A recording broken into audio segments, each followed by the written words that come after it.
ధాన్యపు గింజలకు సంబంధించిన పరిహారం కూడా పరిహార శాస్త్రంలో చెప్పారు.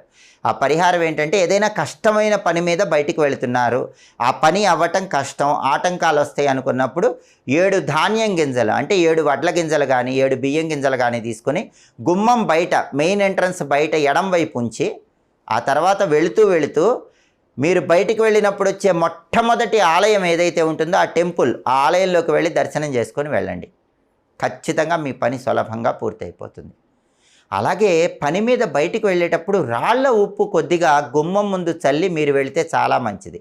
ఆ తర్వాత ఇంట్లో ఉన్న వాళ్ళని గుమ్మం ముందు మీరు చల్లిన రాళ్ల ఉప్పుని చిమ్మేసి ఆ రాళ్ల ఉప్పు ఎక్కడైనా చెట్టు మొదట్లో వేయమని చెప్పండి. అప్పుడు కూడా మీకు పనుల్లో ఆటంకాలు ఉండవు, విఘ్నాలు ఉండవు, కార్యసిద్ధి ఖచ్చితంగా లభిస్తుంది. కాబట్టి రహస్య పరిహార శాస్త్రంలో చెప్పిన ఈ పరిహారాల్లో ఏదైనా పాటించండి, పనుల్లో ఆటంకాలు తొలగింపజేసుకుని కార్యసిద్ధిని పొందండి.